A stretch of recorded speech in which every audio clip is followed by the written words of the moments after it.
campers, rise and shine. Well, it's a beautiful Macklin's morning, and we've got lots of Macklin's fun in store for you today. Breakfast will be served in half an hour.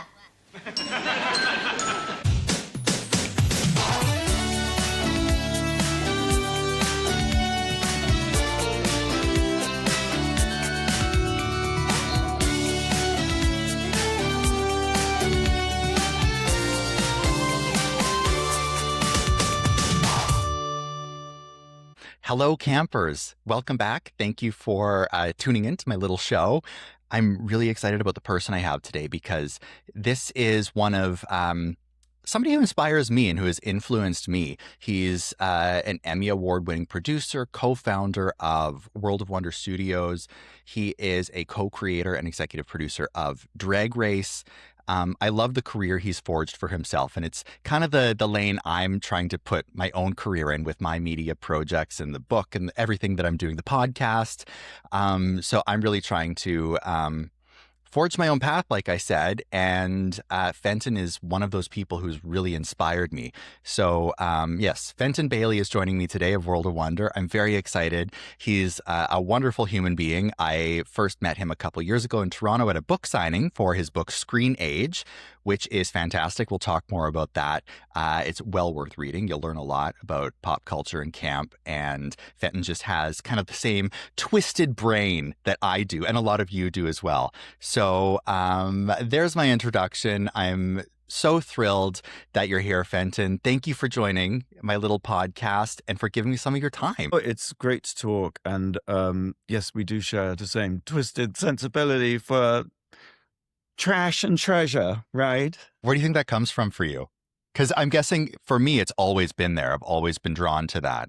I'm guessing you're the same. Yeah. Yeah. And spent many years thinking, oh, what is wrong with me? Why, why is this sort of, because not everybody feels the same way or sort of feels that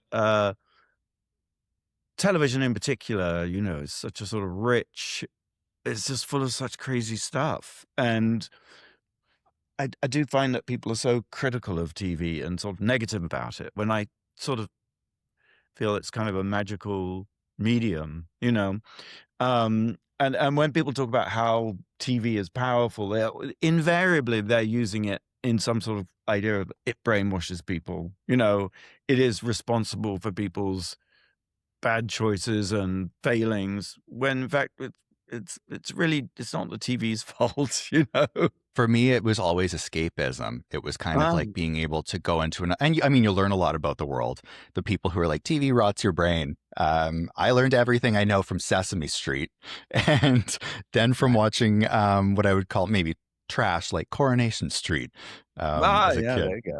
Yeah. Well, Rue says, everything I learned from TV. I mean, how can you not learn a lot? You're going to see so much different stuff, like, as opposed to just sitting in your room reading a book. Nothing wrong with reading a book, but it was always, TV was seen as the great brain rot evil, right? And it just, obviously it isn't. And I guess now things have moved on. Now the brain rot evil is social media, is TikTok, is AI.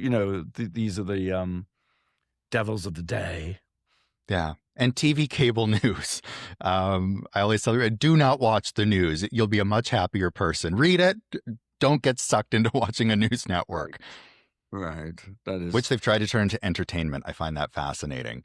Yeah. News-attainment. Yeah. Yeah. Well, also they have to, in the 24-hour news cycle, there has to be a perpetual crisis, right? There needs to be on the brink of everything. And it is interesting how the narrative has changed because of it, that everything, no matter how big or small, is dramatized. And as a result, I think this is where this sort of polarization comes from, because everything is so drama. You've got this bad thing that's about to happen and destroy the world, when it's really just, nothing of the kind and unlikely to do so. But they have to eventize to, I mean, I actually don't, having said all that, I don't know that I completely understand why they do have to eventize and dramatize and make it all seem apocalyptic, because I don't know. I don't run one of his networks, so Yeah. If you're you know. smart enough to look past it, there's certain people that I would consider camp who are in this sphere that I don't necessarily agree with, but I think of someone like Judge Janine. She was on TV and she gets so like there's something camp about this woman. Right. Some of these personalities, they've really turned it into a spectacle. And Well, you're right. You're right. It's like, how can you possibly take it seriously? And the people who do it with a wink and that sort of that insight or that other layer, that's where the camp is, isn't it? yeah. Which I think, applies to so much of like home shopping. How can you possibly stand up there and talk about a microwave oven or something for hours on end without at some point stepping back? I think this is the most ridiculous thing. And yeah. That's legit one of my dream jobs. I'm obsessed with American QVC. I keep it on in the background all the time. Yes. And I just think it's hysterical the way you have to sell things. And they're laughing off camera when they get off all the ways they had to sell this garbage, or it's like a $80 tin of nuts. Yeah. It is David Venables, isn't it? Who does the cooking guy, always in the He's kitchen. my favorite. And, the mouthgasms he gives is just like, he must just go home and shriek with laughter, like just the way he gets into it and just fakes sincerity, And I don't think he's ever come out. It's funny watching him. Yeah, I mean it's very obvious, but yeah. And sometimes I'll be watching his like in the kitchen. I'm like, this man has consumed like 3,000 calories in the last hour. Everything about it's great. I feel like camp has kind of become like, I don't know, we recognize it more in media, and I feel like it's become kind of like a unifier. People are more, I feel like people have always been drawn to it, not just us in the gay, the LGBT community, but it seems to be even people I know outside have always been kind of drawn to it too, because it's an escape. Yeah, that is an escape, isn't it? I mean, funnily enough, I also see it as a weapon that it can sort of just cut through all the sort of sanctimonious bullshit and hypocrisy. It is humor used to, I think it can be humor used to devastating effect. And what's so clever about camp is that it kind of disguises itself, It wouldn't ever make you think that this is a New York Times editorial or something very serious. And, in the same way that Warhol sort of forever affected to be sort of not really serious about anything or not really important. I mean, that disguise is actually very savvy, because camp is such a powerful force of ridicule and, making fun of things. But if people were to know that it was doing that, they might get really cross and pissed off about it. So I think camp presents itself as, it's just sort of harmless. It's kind of like a Trojan horse, I think. I'm trying to nail down, because it's evolved so much. I've read Susan Sontag's notes on camp. Oh, she's wrong. She got it all wrong, Susan Sontag. I agree. I feel like it's very stuffy. And so I've been researching and writing my own book. Yeah, to kind of expand on the definition as like a visual guide and to describe it. And where I'm sitting with kind of my description right now is that it's a lot of paradoxes. Like, it's very serious, yet it's completely unserious. Yeah. It's both of these things at once. It's funny, it's not funny. It's like all of these things it's just like it sits in this world of paradox, and it kind of holds a mirror up to society to show how ridiculous we really are. I think I'm not someone who understands quantum physics, but the idea, isn't it, of two things can exist, or a thing can exist in two places simultaneously. And maybe there's something about camp that's like that. It's not one thing, and it is, as a result, hard to pin down, because academics like to define things and sort of capture them in words. But what's so good about camp is it evades that in this sort of quantum way. But that doesn't mean that it's Sontag sort of somehow intimates some of that, but then decides that it's just fundamentally not a serious thing, that it's only worthy of a few notes. And there's this slightly sort of weird, I mean, I know she was gay, but it feels like slightly phobic point of view sort of peppered throughout, which may be just the vibe of the times, that if you're a serious academic, you can't be seriously arguing about homosexuality. I think that was a sort of point of view in the 60s. Nevertheless, she gets it wrong. And I really am excited for you to write your book. Yeah, we need it. I came from I felt so much shame for the longest time about Right. the things I loved, and people would Mm. laugh like they didn't understand. I was kind of an outsider. And I remember it was right after I came out, and somebody made a comment like, if anybody's going to love Liza Minnelli and Richard Simmons, it's going to be Tegan. And I was so offended by this. I was like, how Yeah. dare you associate me with these outrageous people? Secretly, I loved them and was fascinated by Right. them. But there was such a shame with being camp or loving camp. There still kind of is, but There is, yes, not there the still is, same. but exactly so. And anyway, who gives a fuck? When you get older, you're just like, well, fuck them. It matters less, right? And I think for me, the turning point really was the Rocky Horror Picture Show, because I happened to see the film before the stage show, and so to me, always in my mind, it's the film. I mean, the stage show is great, and really, what unites both is it's Tim Curry, whose performance is so perfect. I mean, it's one of the yes, we've had Hollywood movie stars, and yes, we've had great actors. I would say though that performance is, yeah, I would, yeah, you know what, number one, yeah, no question. It's flawless, and it's very hard to imagine any version without him in it. But that, seeing Rocky Horror Picture Show was a sort of, I don't know, it was when the shame was when oh yeah, this is who I am, this is what I am, this is what I love. And it was the first moment where it was like, and I'm right about it. It's not like I need to be ashamed about it. It's like, yeah.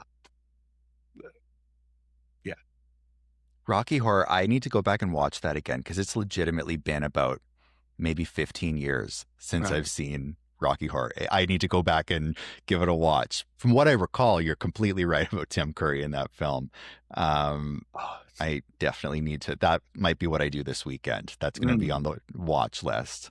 It's a wild ride. It really is. And there haven't been, when I think about camp and film, there isn't too much these days, which is why I'm very excited about Stop That Train, because when I heard there was going to be a drag race film, I was like, oh my gosh, what are they going to do? How are they going to do this? Is it going to be a great story? To go the route of those disaster films and Naked Gun and Airplane, I think is so genius. I even the trailer, I was howling. It looks so stupid and so funny. Well, thank you. I grew up in the era, what do you call it? 1.0 of disaster movies, Earthquake, Towering Inferno, Poseidon Adventure. And I loved them. And funnily enough, this movie, for years at World of Wonder, we would sit around saying, we got to do a movie, because, Rue did his own movies in Atlanta. He did the Star Booty things, and then he did his own version of Star Booty in the 90s, was it early 2000s? Anyway, it's always been a dream. And one of the challenges was, well, how are we going to get the money to make it? Because, we knew we couldn't figure out what to do. And one of the things was, because it was going to be hard to get the money because a movie with drag queens, studios aren't rushing to throw money at that. And we only had ourselves limited resources. So it was like, because Ruth, for example, wanted to do a road movie, which is great, but it's like a lot of locations for one thing. And I found the email the other day between me and Randy, literally at 3:30 in the morning in 2015, is like, we've got it. Airplane. Drag queens on a plane.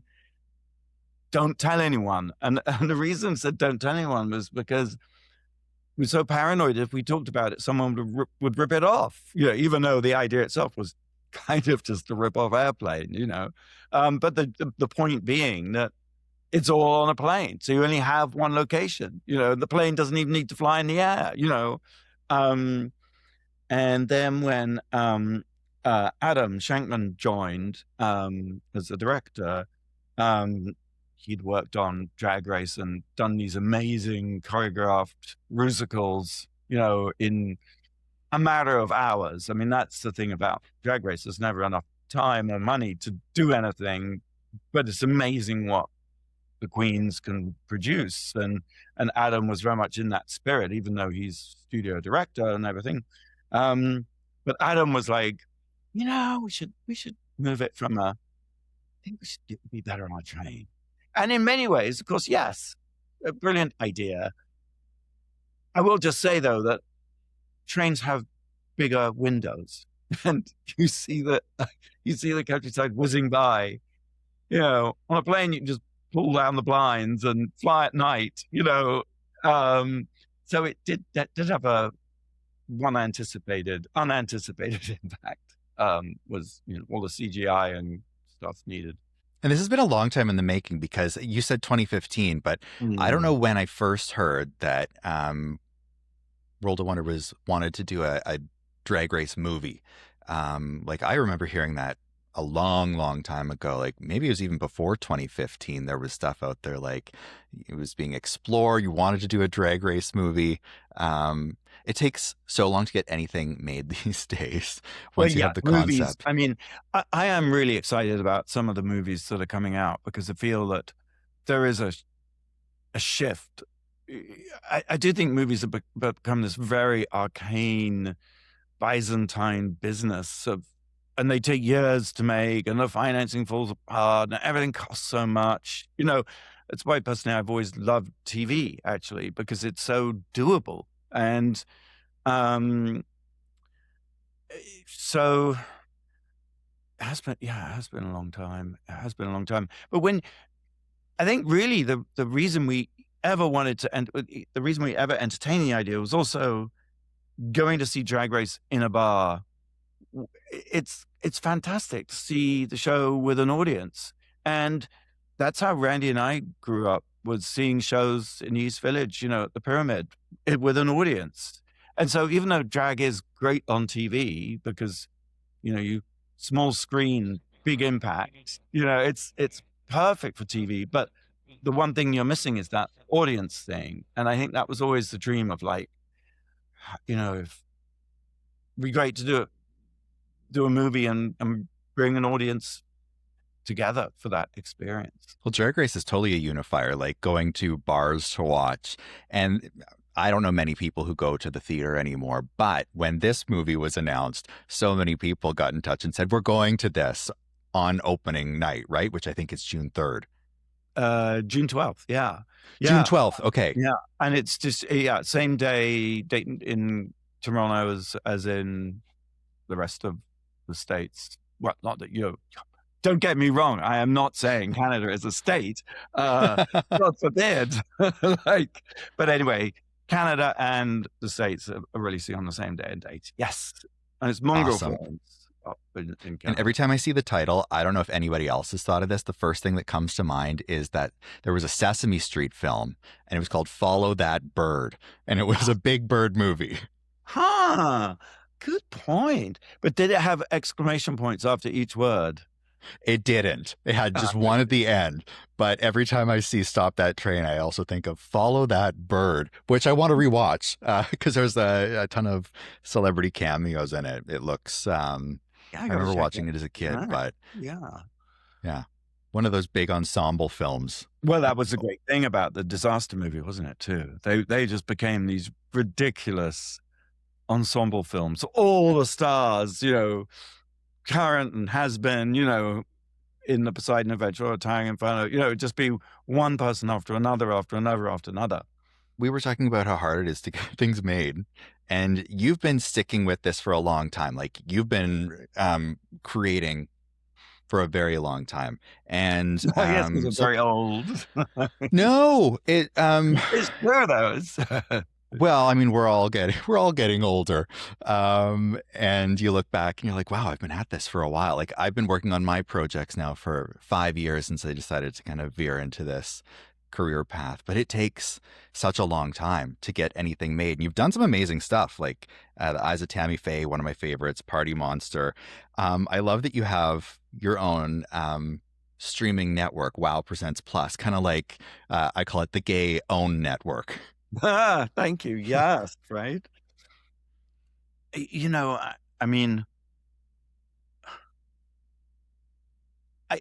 it's easy to talk in doomy terms about what's happening in the industry, but in many respects, it is like a collapse, an unprecedented collapse.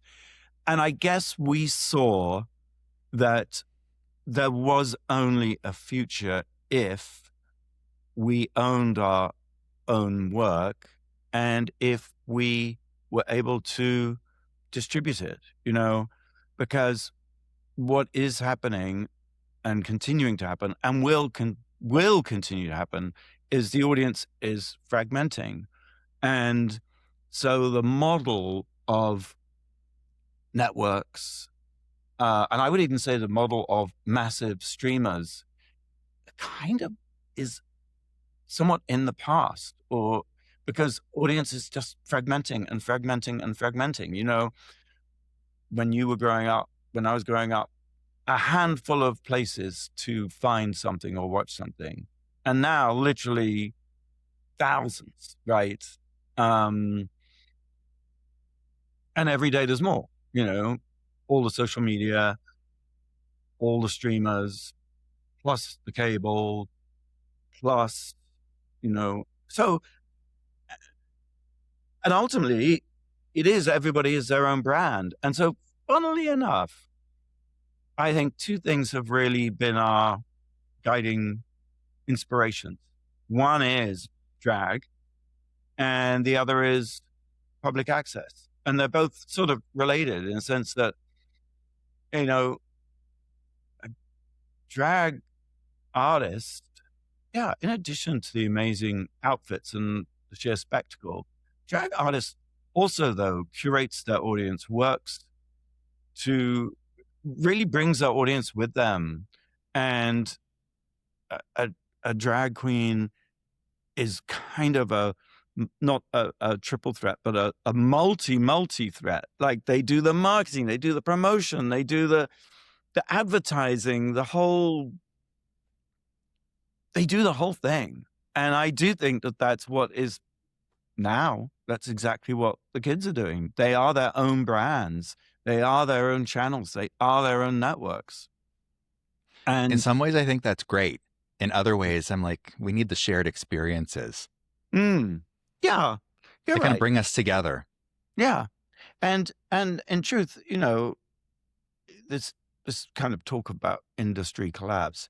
It's not like films are going to end. It's not like people aren't going to go to the cinema. But I think when they do, they're going to want something that is less like something they could watch at home and something that is more like an event or something that really where the audience is a part of it.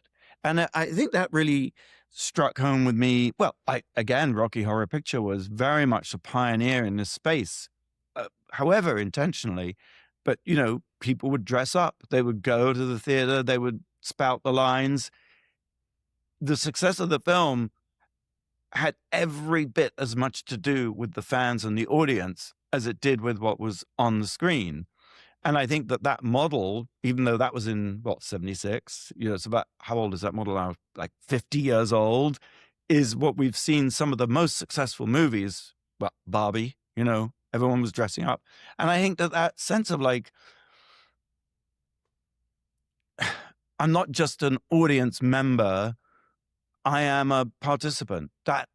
Taylor Swift, brilliantly, both her concert films, one the listening one and one, I think brilliantly tuned into that sense that we want to go see things, and rather than just be passively sitting back and programmed to, we want to participate. And that, to me, that is really exciting, because while you're right, people can lament the death of the shared experience.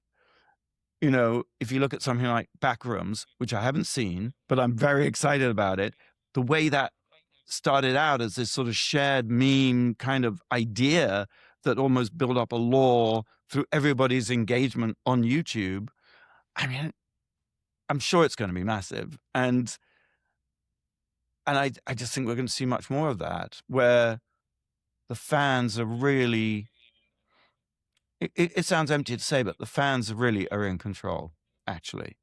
And that, I think, is a huge cultural shift. And I think that it is really exciting, even though it also means that the massive corporations and networks, that their days aren't going to be as great.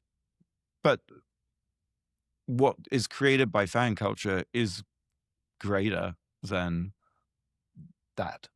It's a new thing. And you guys got that right away when Drag Race started. Like, I was in college studying marketing when Drag Race came out, and I just remember how great, and it's been that way the whole way through, how important social media was to growing the audience of the show. But creating this cult-like audience right from the beginning who were involved in the show. Like, I remember it was season 1 going to like a finale party, and everybody made shirts of like, who are the team? Who is it? BB and Yes. Nina Flowers. We were all team Nina at this party, but we made shirts, and you guys did such a great job with the social media for that. In fact, anytime I went into interviews for marketing jobs, I would use that as my reference point for who's doing it really well. It was like Apple and RuPaul's Drag Race. Well, that is lovely of you to say. And also, honestly, it's the queens. That's what we learned from the queens. And really, we didn't do it. They did it. It's because they bring the audience with them, and they communicate with their audience, and their audience is a part of their work. The audience isn't just sort of passive consumers, So that's why I think, thinking more like a drag queen is a really good business model. Really, I mean, seriously. And that's where I guess public access comes in too. Just the idea that anyone can have a TV show and just doing it, and that it wasn't about the production values or spending a lot of money. It was about the intimacy of someone just doing something. And I mean, what is YouTube other than public access on a massive scale? And, Stephen Colbert, end of his show. Next day, he's on, what is it? More from Monroe, or the public access show outside Detroit. Brilliant, really. All roads lead to public access. And Rue, of course, how did Rue get started? On the American Music Show out of Atlanta, public access show. Yeah. Do you ever think, like, I'm amazed by this when you start, it's been interesting to watch the evolution of Drag Race from the beginning, and like you said, what the queens bring and how they kind of become their own little ecosystem and brand. Yeah. But I was looking it up. I was like, how many seasons have there been in the entire franchise? Apparently there's 90.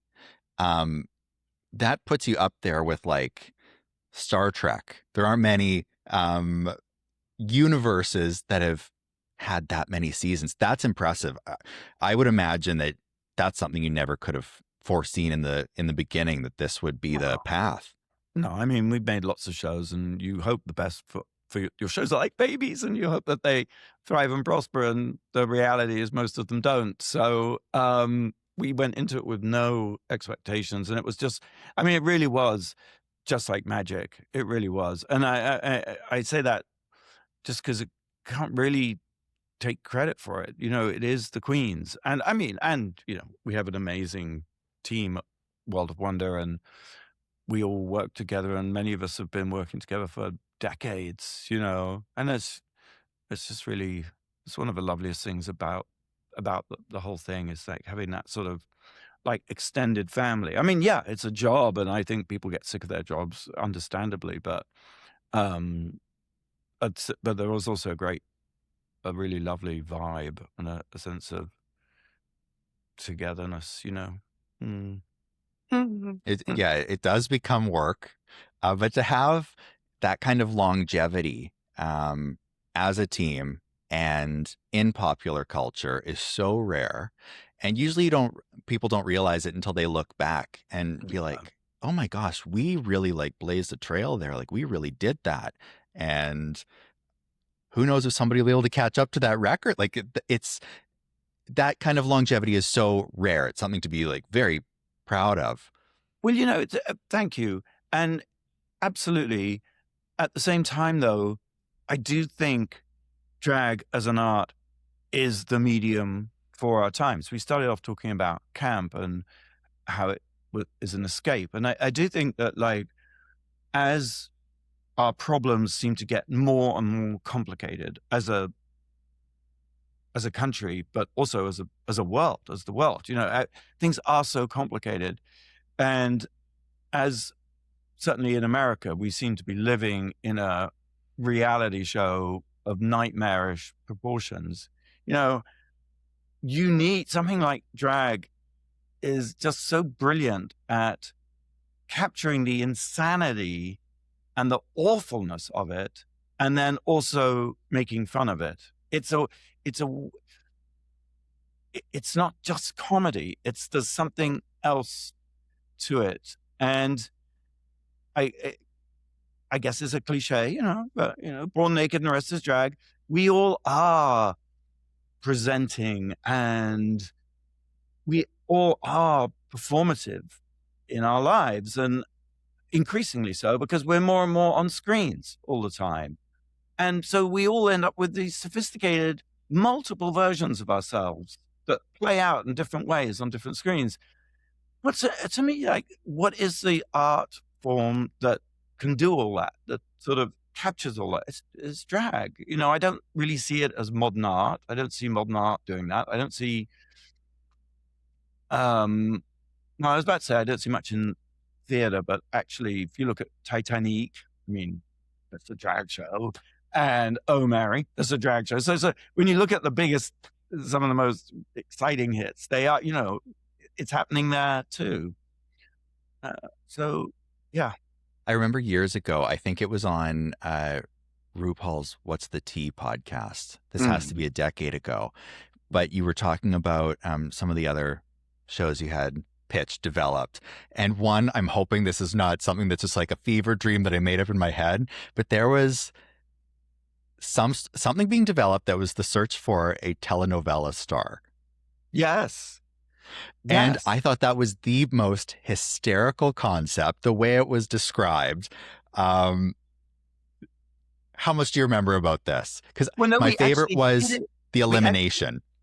Yes, the death elimination. This was before Drag Race, and it was called Viva Hollywood. We actually produced it for Logo before Drag Race. And that's where kind of the idea for Lip Sync for Your Life came out of this dueling death scenes. You can see there's a relationship between those two ideas. Was there ever anything filmed? Oh yeah. No, we did a whole season. Yeah. Oh my God, did you? I had no idea. Viva Hollywood. I'm gonna look for this. Oh my God, that's incredible. I thought it was something that was just because we didn't get Logo in Canada. It really happened. Yeah. Oh my. And it happened before Drag Race. This is some of the best news I've ever received because the amount of times I've thought about this, I'm like, I wish that show got made, and I wish it was running for years and years. Well, I'm so happy to know there's a season. Run for years and years, but it did get made. I mean, so yeah. I've just made a note. That's the other thing I'm going to track down and watch this weekend. That and Rocky Horror Picture Show. When I read your book, Screen Age, I didn't realize how much Andy Warhol, what an impact he had made in your life. And it was really interesting for my own learning, just how impactful he's been on popular culture, kind of as the architect of what we experience today. Yeah. I wonder what he would think of today's media landscape. Are you kidding? He would love it, I think. Yeah, I think he'd love it. And you know, what was the factory other than a kind of Big Brother type scenario? And with those casting films he did, you know, those tests, camera tests, where he'd just sit someone down in front of the camera and just leave them to it for like the entire reel of film. I mean, I tell you, something, I feel that the entire culture is almost still living in his shadow, and perhaps because of that, still doesn't really quite recognize the genius of him.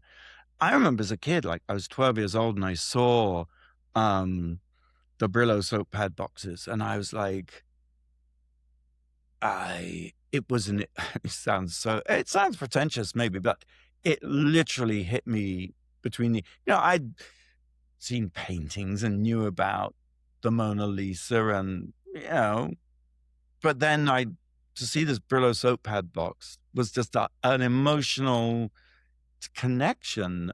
I guess that was sort of before Rocky Horror was my sort of first inkling that there was a world out there that I could try and find or, be a part of. I mean, I didn't really know about factory and all the drugs and all that stuff. But the Marilyn portraits and the electric chair and the Coke bottles. Wow. I can't. Yeah, it's hard sometimes to even to someone who doesn't get it. They're like, why would you be so excited about it? But it was and still is to me. Like, I don't know. What do you think? What is it? Well, when I'm preparing, I have like a massive archive that I can pull from for socials and go back in, and things go missing on the internet. So I call myself a bit of an archivist. Yeah. And I do have a folder on Andy Warhol, and I don't know where I found this clip years ago. I'm actually going to pull it up, but it's one of the most profound things that has stayed with me. And it doesn't seem that profound when he says it, but I feel like if you are a creative person, you'll get this. I'm going to play this little quote of his. Mr. Warhol, you sort of represent a sign of the time, so to speak, in movies. Do you think you're going to go out of style, your type of movies? We're out of style already. You're out of style. Why is that?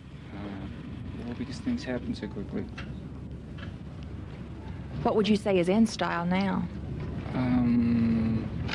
Well, anything that's a hit. And that stayed with me. No matter what you do, no matter what we do, you think you're in style. You don't realize until we're out of style already. It was in style while we were making it. Now it's not in style. What's the hit? I think he was such a visionary in terms of looking at our popular culture and what it signifies, and not taking it seriously. Yeah, and that camp thing again, also taking it very seriously, because he spent his life creating artwork around it. I mean, it wasn't. He may say, "Oh well, it doesn't take long to silkscreen a Marilyn Monroe," but years and years, and I mean, one of the most hardworking people too. He would go to the factory day in, day out, and then go out and, I mean, not party particularly, but just go out and be around. I mean, the guy was like well, he said he was a machine, and I guess, but I think he worked incredibly hard. And yeah, it's that paradox of like not taking it seriously and taking it really seriously. And one thing I see in him, it was Joan Rivers was very much like this. She would do a project and it was released, it was done, and it was already, okay, what next? It's done, I've forgotten about it. What's next? I feel like he was like that too. As he was working on something, as it got to completion, it was like, okay, out of mind, what's next? Yeah. I think that's a good philosophy to have when you're working in a creative field. It would have been, had he lived, interesting to see what he would have done, because he did so much. He died at 58. I'm 65. Like, my God, just so much stuff. I mean, What just year the catalog raisonné of stuff is like this. It's like these 5 massive volumes, and it's still not complete. It's pretty extraordinary. What year did he pass away? 87, Okay. I'm thinking. Yeah, That sounds about 87, right. 88. I remember, yeah. I'm trying to think, what reality show could he have participated in and taken the piss out of? Well, I mean, he was on Love Boat, right? And he would have, he'd been great on Big Brother. I mean, he'd probably have done them all, don't you think? 1987, yeah. Okay. And I He would have been remember, great in UK's Celebrity Big Brother. Hmm? He would have been So- great in UK's Celebrity Big Brother. Yes. I mean, would have been great if he'd gone on and passed away on it. Like, that would be a very Would've loved handy that. thing to have done. Yeah. Although he did say about death, he said that, it's the most embarrassing thing that can happen to you because you can't deal with it. You can't take care of it. You just sort of, suddenly people are gawping at you and, moving your body around, because he was, in fact, paradoxically very sort of shy and private, So just the idea of having people autopsying him and undressing him and washing him and it just mortifying. Isn't it wild? You mentioned, you look up to people and it's like he passed away when he was 58. And you think, oh my gosh, I've outlived someone that I admired. And when I was young, I thought, oh my gosh, they're so old. Like I was just watching the Kylie Minogue documentary on Netflix, which is fantastic. I've heard it's good. And yeah. I just hit, worth watching. But when she talks about having cancer the first time, she was 37 when it happened. And I was like, oh my God, I just turned 37. And I remember when that happened and I loved her, but I thought she was so old. She'd been around for so long. Time stands still for nobody. No, that's true. That is true. And you're right about that. I mean, people do seem grotesquely old when you're young. And then when you are grotesquely old, actually, it's kind of good because everybody looks kind of better. Like you may not look better, but everybody else looks kind of great. And, and of course, yeah, you're not really aware of how people, you just know people must look at you and think, oh my God, that person's so fucking old. But by and large, people keep their thoughts to themselves about that. So that's okay. But I loved the last time I went back home and I was visiting my family, my grandfather was talking about, he was out for coffee with some younger guys. And we're like, who are these younger guys? And he's like, oh, they're in their early 70s. And I thought that was so cute that, everything's, your perception of it, your perspective on it. When you're 90, 70's young, you got a long time to go. So I always try to remember that. Yeah. Even though sometimes I look in the mirror and I'm like, oh, I miss being 21. I wouldn't want to go back, but I miss looking 21. Right. Well, the dark arts are available to you these days, Botox and fillers and everything else. And the facelifts they do now are incredible. Facelifts, It's not yes. one of my best friends, her bubby had the first facelift in Toronto and they literally took the whole face off and then put it back on.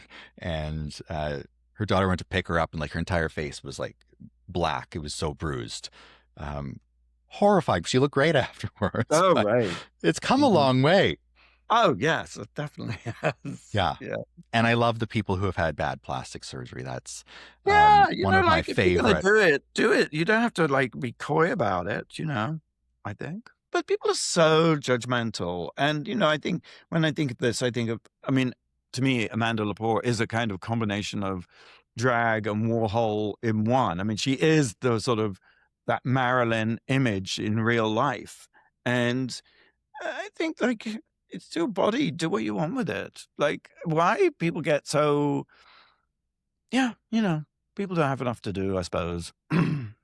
Yeah, I mean, do what makes you happy. Dress the way you Mhm. want, look the way you want. Sometimes I find it sad that people feel like they have to.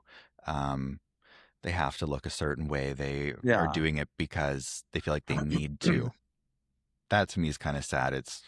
But do what's going to make you happy if you're going to like what you see in the mirror. Yeah. One of the last thing. No, I'm just, yeah, yes. I mean, one of my proudest things was I got my teeth done because I have British teeth and they're all sort of yellow and like snaggletooth and sort of look like tombstones in a graveyard. And I just love it, and I'm like, yeah, I did it. Of course, I'm going to tell people about it. In fact, the dentist was like, you don't want them that white. And I was like, yes, I do. He's like, well, then they'll look like chiclets and everyone will know. And I'm like, exactly. I want people to know. Like, why do I? In the end, he said, no, I'm not going to give you teeth that white, The turkey teeth that people in the UK, usually from Essex area, will go to Turkey and come back with the really big, very white teeth that look, love that look. The last thing I wanted to look at with you, and I discovered this through, I think it was your book, or it was when you were speaking in Toronto for Screen Age when it came out. But there's like everyday camp. You kind of find, just watching television and commercials, and you kind of see it everywhere. And one that you mentioned was the smokeless ashtray. I had never seen this, but there's this whole category of commercials from, the 70s to the 90s that are ridiculous to look at now and absolutely hysterical. And this to me is one of the best. So I wanted to look at the smokeless ashtray with you because I'm grateful that you introduced me to this treasure. I'm not inconsiderate. I know my cigarette or cigar smoke irritates my family, and it smells bad, too. That's why I went out and bought Ronco's portable smokeless ashtray. It filters out irritating smoke, allowing my family to breathe cleaner, fresher-smelling air. Velcro fasten secures the portable smokeless ashtray to prevent it from moving. This Christmas, show you really care. Give smokeless ashtrays by Ronco. They make fabulous Christmas gifts. Available at these fine stores. That did nothing. You've got the windows up. That did nothing to help with the cigar it's smoke. the sea monkeys, right? That remember reading about sea monkeys, these incredible, and the pictures of these like creatures, and then you get the sea monkeys and you're like, what the F is this? Like you can hardly see them and it's just shrimp brine or something. Anyway, yes. But Ron Popeil, what a, the guy behind Ronco, I mean, he had dozens of inventions, and I think one of the later ones was the spray on hair, like to cover a bald spot. Yeah. Right? I actually have. It's not the spray on for the bald spot. This is a different one, and I found it deep within the Internet Archive because people will upload VHS tapes that they've found, and they're unlabeled, and I'll like pour through to see what I can find. This was one of the commercials I found, and I can't believe this was ever a thing. It's wild. Are you considering an expensive hair weave, transplant, or hairpiece? Then consider the male tease method, which shows you how to use your own hair to create a full head of hair. Our 56-page fully illustrated book shows you how easy it is to style and cut your own hair. The male tease method, the natural way. Your hairstyling kit and books, and $49.95. I'm convinced that method is where President Donald Trump learned how to do his hair. Yeah. I think he uses the male tease method. I think so too. I mean, I do think you insult the office to call him president, but I'm respectful as a Canadian. Yeah, well, damn. But that's a very distinct hairstyle. It's ridiculous. I don't think I've ever seen anybody else who has possibly used the No, male exactly tease method. so. Exactly. I want But to I track love down one of those books on eBay. Right. Yeah, I'm sure they're out there somewhere. Or maybe on Vets Highway out in wherever at Holbrook, you'll be maybe there's a warehouse full of them. But I don't know. I feel like recognizing that everyday camp and the ridiculousness in the everyday, like watching television, kind of bring it full circle to the beginning. But it's that escapism. It's that way of looking at the world that kind of helps you to survive it. Kind of a dark world. I don't know. What do you think of that? Like for me, it's very much a coping mechanism. Always has been. Being drawn to the camp takes me away from everything, gives me the ability to laugh at everything. I feel like it's really profound. I think that, I talked about it earlier as a weapon, but I think it's also in an armory sense, it's like a shield. It can like fortify you from, the mendacious evil. I mean, it's great to see that natural tease method because that's exactly who I was thinking of, that imbecile running, in the White House. And he looks as ridiculous as the people in that ad. And so as a result, yes, I feel stronger and refreshed and renewed and able to deal with this insanity, If you can just picture him with his hair combed out to the sides before it gets put into the nest. You absolutely can. Yeah. Yeah. I mean, Warhol, hated Trump because Trump wanted silkscreen prints of Trump Tower, and Warhol did them, and him and Ivana, was it Ivana or Ivanka? Which was the the wife, Ivana. Looked at them. And they never paid for them. They never paid for the portraits that he'd commissioned. Typical Trump story. Guy's always been a criminal, always been a grifter, always been a rip-off artist. But Warhol, the great thing about Warhol is he could bear a grudge, and he loathed them. And I think there was something like that they wanted them in different colors. I think they wanted them in gold or something. And he just thought that was so vulgar that, that they would consider his work to be like wallpaper, that it should sort of match the decor of Trump Tower.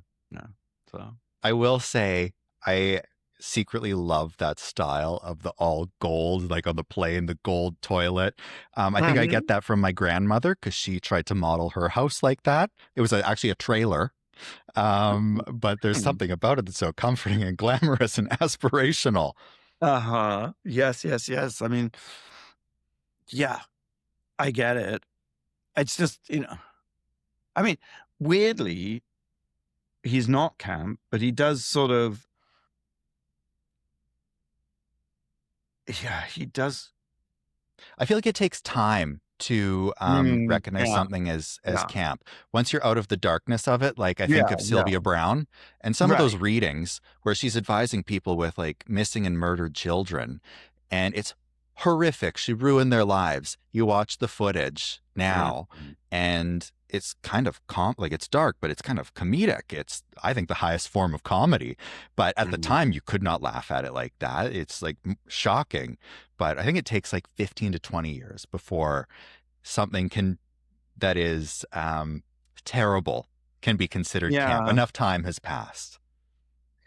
Well, and I guess also there is this sort of, what is it that we are seeking shelter from? And there is this incredible crassness and cruelty about modern life in America. It's sort of wasteful, and someone like Trump just embodies all of that, and in her own way, I guess Sylvia does too. So being able to sort of see it and just know how self-evidently ridiculous it all is, again, it is this sort of fortifying, it does give you strength. It's the gift of time where you can look back and appreciate all of these things. And then there's wonderful people like World of Wonder who are giving us some more intentional camp in the moment that we can appreciate now, like Stop That Train, which I am very excited to go on opening night, June 12th. Yes. And you know what the thing is? Don't just go on your own. Of course, I know you won't, but like grab your friends. And I will say this because it sounds like something from Home Shopping.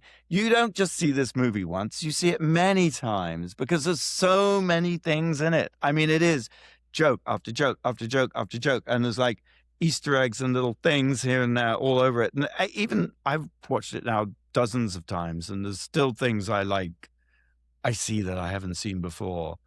And I will just say, Brooklyn Heights' performance is so exquisite. We were talking about Frankenfurter earlier, and to me, it is. What is it about Tim Curry so good in Rocky Horror? It's not a performance; it's complete alignment. It is, and that I think is what is so great about drag.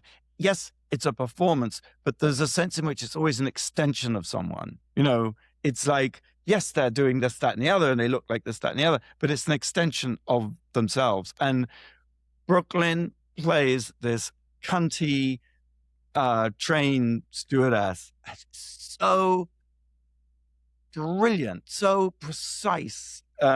It's just amazing. Even not just in the lines, but just the way she walks. It is. See what you think. Canadian, I can't wait. I feel like steals the show.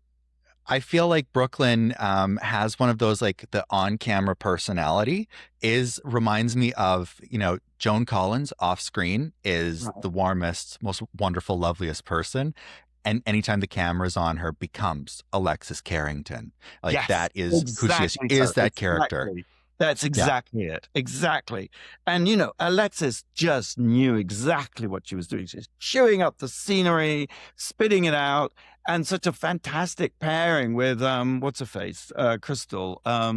Linda Evans. Thank you. Who really had no idea what she was doing. Bless her. I mean, just beautifully sincere and lovely, but up against this incredibly Disney-esque, glamorously grotesque creation. I mean, exactly, yes, Joan Collins and Dynasty, Tim Curry and Frankenfurter, Brooklyn Heights and Stop That Train. I'm not a drag queen, but I did choose my drag name, which is inspired by Dynasty, and it's Crystal Decanter. That's my chosen. Good. And I also think a missed opportunity is that nobody has taken from Jackie Collins, Lucky Santangelo. Oh, yes. What's your, I think you did drag once. I think it's in the book. What was your name and what would your ideal name be? Well, Randy and I, when we had the Pop-Tarts, I was Randy Pop and Fenton Tarts. That was my sort of persona. But if I was a drag queen today, my name would have to be Fentanyl. That's so good. I come to slay. Love that. I once saw many years ago on Twitter, Rue was giving out drag names, or maybe it was his old blog. And one was, and nobody's ever taken this, I feel like it's timely, should be taken, was Tina Borschen. So dark. I know, right? Anyway, exactly. Drag saves the world, brings us light when we need it the most. Yeah. And I'm grateful that you guys are doing that. Thank you. And thank you for giving me some of your time to chat about camp and joyful stuff, because we need it. It's been a pleasure. Thank you. It's nice to meet a like-minded soul. Yes. Find your tribe of people in the world. Right. And I'm going to take my tribe of people to Stop That Train, June 12th. Can't wait. I'm going to report back on Brooklyn's performance. Thank you for giving me some of your time for this. Pleasure. Thank you.